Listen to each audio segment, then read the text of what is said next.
करता हूँ कि आप लोग सब खैरियत से होंगे।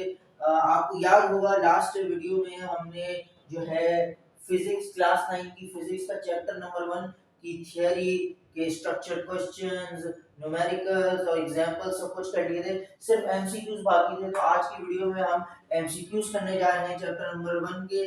तो चलिए काम करते हैं, विदाउट एनी फर्दर अड्यू हम स्टार्ट करते हैं और पहला एमसीक्यू देखते हैं। मैं एमसीक्यू पढ़ भी लेता हूँ। पहले एमसीक्यूज में कह रहा है कि एक फिगर, अच्छा हाँ, ये एमसीक्यूज जो है ये आपकी टेक्स्ट बुक के एमसीक्यूज हैं। तो टेक्स्ट बुक पे पेज नंबर 26 के चैप्टर 1 के एमसीक्यूज मिल जाएंगे। टोटल 10 एमसीक्यूज हैं। तो पहले इन जो बुक के अंदर मेंशन है उन एमसीक्यूज को सॉल्व कर लेते हैं। तो पहले वाले में कह रहा है कि एक फिगर दी हुई है 1.26, वो फिगर मैंने यहाँ बना ली है, ठीक है जी। और पूछ रहा है कि वर्नियर स्केल पे रीडिंग क्या होगी, वर्नियर स्केल पे रीडिंग क्या होगी। आपको हमने बताया था जब हम वर्नियर स्केल पढ़ रहे थे कि एक होता है मेन स्केल और एक होता है ये जो है ये मूव नहीं करता, मेन स्केल मूव नहीं करता, वर्नियर स्केल मूव कर रहा होता है। रीडिंग जब ले रहे होते हैं हम मेन स्केल की, तो जहां पे वर्नियर स्केल का 0 पॉइंट आउट कर रहा होता है वो वर्नियर स्केल की रीडिंग कहलाती है। तो यही हमसे पूछा है कि वर्नियर स्केल पे क्या रीडिंग कहलाएगी। अगर ये 6 है और ये 7 है तो इसके बीच का पॉइंट हो जाएगा 6.5 और अगला पॉइंट होगा 6.6 और इन दोनों का भी बीच का पॉइंट जो है वो कहलाएगा 6.55। तो इसका करेक्ट आंसर देखा जाए पहली एमसीक्यूज का है बी 6.55 सेंटीमीटर। तो बी 6.55 सेंटीमीटर जो है हमारा आंसर हो गया है। अच्छा, अगर आपको समझ नहीं आया एक बार फिर से देख लें कि हमने क्या किया, 6 और 7 के बीच में गए, फिर हमने 6.6 और 6.5 के बीच में गए और जहां पे 0 कोइंसाइड कर रहा था, जहां पे भी 0 कोइंसाइड कर रहा था उस वैल्यू को उठा लिया है, ठीक है। अच्छा, अब अगला सवाल जो है एक न्यूमेरिकल बेस्ड एमसीक्यूज है। मतलब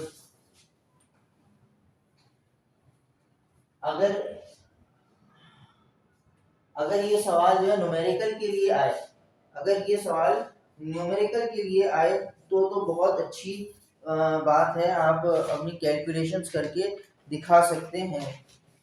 लेकिन अगर ये सवाल जो है उस तरीके से ना आए, अगर ये सवाल उस तरीके से ना आए बल्कि एमसीक्यू में आए, आपके पास कितना टाइम होता है कि एमसीक्यू करने का वो डिपेंड करेगा, इसलिए आपको जल्द से जल्द करने की ट्रिक भी आनी चाहिए। पहले हम देख लेते हैं इसका सॉल्यूशन निकलेगा कैसे। वो कह रहा है कि 10 आइडेंटिकल बॉल्स, 10 आइडेंटिकल बॉल्स एक वाटर के फ्लास्क में डाल दिए हमने, जिनका मास जो है एक बॉल का 27 ग्राम है और टोटल बॉल्स कितनी है 10, तो टोटल मास हो गया मेरे पास 270 ग्राम्स का, ये मेरे पास मास दिया हुआ है। वॉल्यूम, अब देखें पानी का वॉल्यूम जो है आई थिंक सो क्वेश्चन के अंदर स्टार्ट में डायग्राम में बना हुआ है, हाँ, तो 50 सेंटीमीटर क्यूब था।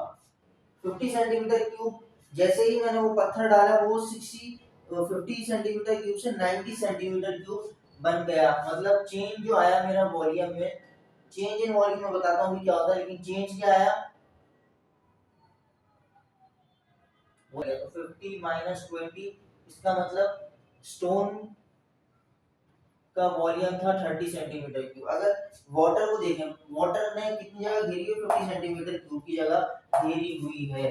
कोई चीज मैंने ऐड करी, सॉरी 20 सेंटीमीटर क्यूब की जगह घेरी हुई है, कोई चीज ऐड करूंगा तो उसकी वजह से जो नया वॉल्यूम निकल कर आएगा वो उसकी एट्रीब्यूट की वजह से होगा, तो वो सॉलिड की वजह से। सॉलिड इसलिए हमने डिफरेंस लिया है कि पुरानी इनिशियल वॉल्यूम और फाइनल वॉल्यूम में जो भी डिफरेंस है वो वॉल्यूम किसका है, वो वॉल्यूम है सॉलिड का, ठीक है जी। ये बात समझ आती है। अब सिंपली आपने क्या करना है, आपको हमने फॉर्मूला बताया था डेंसिटी का, क्या होता है मास अपॉन वॉल्यूम। तो मास तो 270 ग्राम है हमारे पास, वॉल्यूम जो है 30 सेंटीमीटर क्यूब है। अच्छा, यहाँ पे आपने इंपॉर्टेंट बात ये देखनी है कि जो आपको आंसर्स दिए हुए हैं, जो आंसर्स दिए हुए हैं उसमें कौन सा यूनिट इस्तेमाल किया गया है। अगर तो देखा जाए कि इसके जो आंसर्स हैं क्वेश्चन नंबर 2 के, वो ग्राम पर सेंटीमीटर क्यूब में चाहिए उसको, रो जो है उसको ग्राम पर सेंटीमीटर क्यूब में चाहिए, तो इसीलिए हमने यहाँ ग्राम ही यूज किया, हमने केजी यूज नहीं किया, हालांकि हमारे सारे न्यूमेरिकल्स में हम केजी यूज करते हैं क्योंकि वो एसआई यूनिट है। इसी तरह से हमने वॉल्यूम के लिए सेंटीमीटर क्यूब यूज किया, सही है, वैसे हम ये यूज नहीं करते, ठीक है।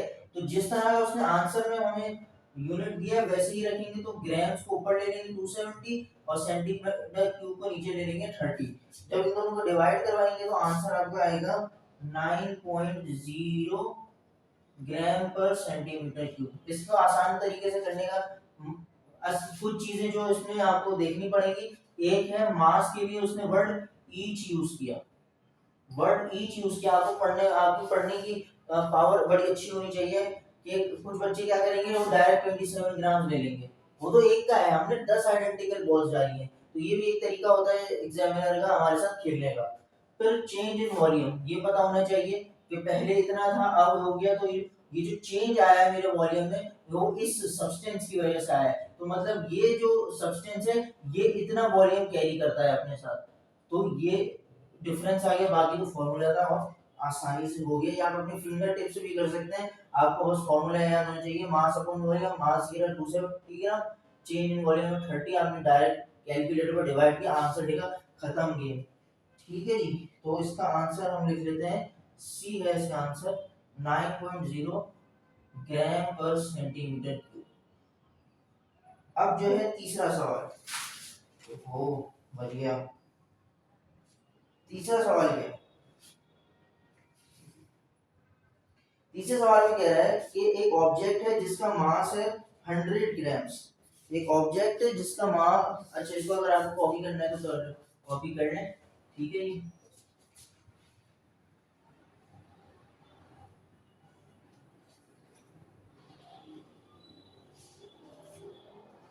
अच्छा कह रहा है भाई कि एक ऑब्जेक्ट है जिसका मास है 100 ग्राम्स, उसको उसने पानी में डाल दिया है, फिगर 1.27 के अंदर देखा जाएगा, ठीक है, पानी में डाल दिया उसने।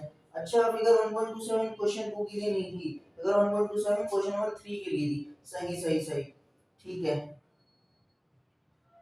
तो हमने जो है ये डाल दिया उसमें, 100 ग्राम का मास ऑब्जेक्ट का,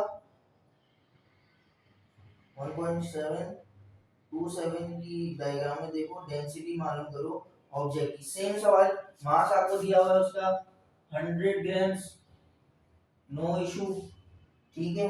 वॉल्यूम कैसे, वॉल्यूम चेंज इन वॉल्यूम चाहिए होता है हमें कि इस सब्सटेंस की वजह से कितना आया, तो अगर हम देखें डायग्राम के अंदर 90 जा चुका है, 90 जा चुका है कहाँ से, 50 से, तो 40 सेंटीमीटर क्यूब का इसका वॉल्यूम होगा। अगर रो निकाल लेंगे हम, सिंपली दोनों को डिवाइड कर दो, 100 डिवाइड बाय 40, याद रखिएगा कि यूनिट सेम होनी चाहिए, ग्राम पर सेंटीमीटर क्यूब ही होना चाहिए, सही। इसका आंसर अगर मैं निकालूं कितना होता है, 100 divided by 40, 100 divide by 40 is 2.5, इसका आंसर है 2.5, डी इज 2.5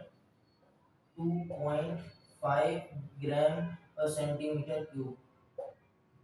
अच्छा बुक में एक करेक्शन कर लीजिएगा, इसके आंसर जो है ग्राम इंटू सेंटीमीटर क्यूब दिया हुआ है, एक स्लैश लगेगा, मतलब डिवीजन में होता है सेंटीमीटर क्यूब, तो वो देख लीजिएगा, ठीक है जी। ये हो गए हमारे 4 एमसीक्यूज, नहीं 3 एमसीक्यूज हो गए। अब चौथा है कि क्या रीडिंग आ रही है माइक्रोमीटर में, तो इसका आंसर है 6.63 मिलीमीटर, अगर आप देखें तो ये कोइंसाइड करेगा 7 के ऊपर, तो 6 पॉइंट नहीं 7.3 और 8.13 में से कोई एक होगा, तो मुझे लगता है 7.3, देखने में ऐसा लग रहा है कि ये 7.3 मिलीमीटर ये आंसर होगा इसका, क्योंकि 7 के ऊपर 5 6, अगर मैं स्केल पे देखूं जो मेन स्केल है तो उस पे 0 1 2 3 4 5 6 7 के ऊपर जो है सर्कुलर स्केल कोइंसाइड कर रहा है, तो 7, दो ऑप्शंस रह गए हमारे पास, एक सी रह गया और एक बी रह गया। सी लग रहा है क्योंकि 0.3 का ही डिफरेंस होता है सर्कुलर वाले में, तो बड़ा डिफरेंस नहीं होता कि 1.13 का छोटा डिफरेंस होता है, तो 7.3 लॉजिकली हमने इसका आंसर निकाल लिया है। ठीक है जी। फिर क्वेश्चन 5 पे है, क्वेश्चन 5 कह रहा है कि एक चिप्स का रैपर है जो कि 4.5 सेंटीमीटर लॉन्ग है और 5.9 सेंटीमीटर वाइड है। ठीक है जी, दो लेंथ्स आ गई हमारे पास। उसका एरिया बताओ, सिग्निफिकेंट फिगर्स तक उसका एरिया बताओ। कर लेते हैं, क्या होता है एरिया, क्या होता है आपको पता है, area is length into width. Length हमें दी हुई है 4.5 सेंटीमीटर और विड्थ हमें दी हुई है 5.9 सेंटीमीटर। याद रखिएगा इनको सेंटीमीटर में लेंगे क्योंकि एमसीक्यूज के जो आंसर है वो सेंटीमीटर स्क्वायर में है, तो यहाँ पे भी सेंटीमीटर में ही लेंगे। अब इन दोनों को अगर मैं मल्टीप्लाई करवा दूं, 4.5 मल्टीप्लाई बाय 5.9, 26.55, तो हमारा आंसर आया 26.55 सेंटीमीटर स्क्वायर। ये एरिया हो गया हमारा। अब इसमें वो पूछ रहा है कि इसका आंसर सिर्फ सिग्निफिकेंट फिगर्स तक ही लिखना है। तो हमने देखा सारे नॉन जीरो हैं, ये भी नॉन जीरो, ये भी नॉन जीरो, ये भी नॉन जीरो, ये भी नॉन जीरो। जब सारे नॉन जीरो हैं तो ये भी आंसर जो है आपके सिग्निफिकेंट फिगर्स में आ जाएगा। तो एरिया जो है इतना सिग्निफिकेंट फिगर्स में आ रहा है। इसका आंसर जो है वो हो गया है, क्या कहते हैं, 26, सी आंसर है इसका। तो इसका आंसर है सी। ठीक है, जरा मैं बोर्ड रफ कर लूं, ये अगर आपको उतारना है तो उतार लें। बोर्ड रफ कर लिया है इसका।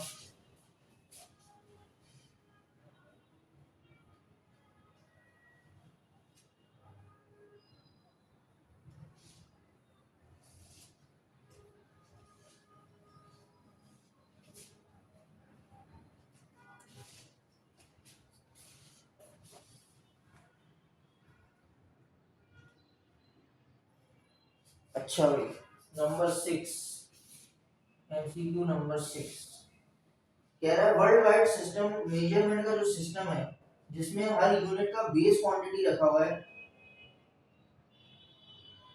वो कौन सा सिस्टम है? तो इसका आंसर सिंपल है B, international system of units. एक ऐसी जगह है जहाँ पे सारे बेस के चीजें रखी हुई होती हैं। Number 7, accurately known digits and first doubtful digit is a significant figure। ये भी बी है, बी।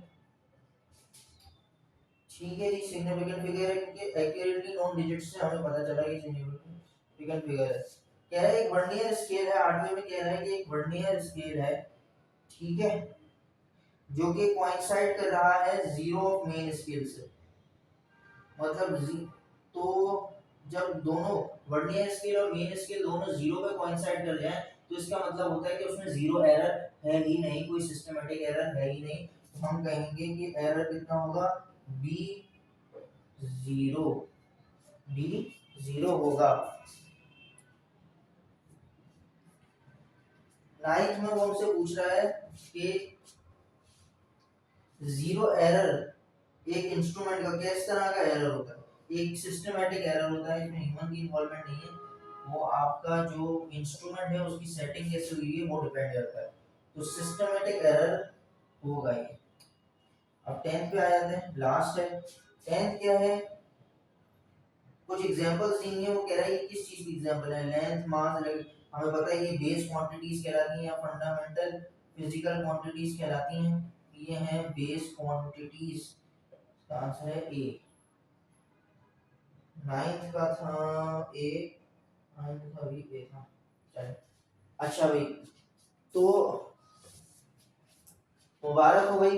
बेहतरीन बात ये कि आपका 9th क्लास की फिजिक्स का जो चैप्टर नंबर 1 था वो इख्तिताम पजीर हुआ। चैप्टर 1 एंडेड, एंडेड नहीं कहते, एंडेड नहीं, कंप्लीटेड, हमने जो है कंप्लीट कर लिया है टेक्स्ट बुक की हद तक। नोट्स आपको मिल गए होंगे, नोट्स डिस्क्रिप्शन में है, सब कुछ मिल गया। एमसीक्यूज भी हमने सॉल्व कर लिए। अगर आपको फर्दर एमसीक्यूज सॉल्व करने हैं तो मैं एक लिंक शेयर करूंगा। आपने आदम जी कोचिंग का नाम सुना होगा, तो उनके एमसीक्यूज होते हैं, ऑनलाइन एमसीक्यूज भी होते हैं और एमसीक्यूज अलग से भी आ रहे होते हैं।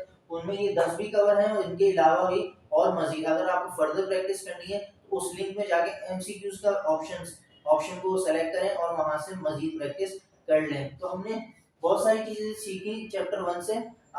इसमें ज्यादा जो इम्पोर्टेंट चीजें हैं वो आपको सिग्निफिकेंट फिगर्स वाला सवाल है वो है, और इस तरह की चीजें हैं।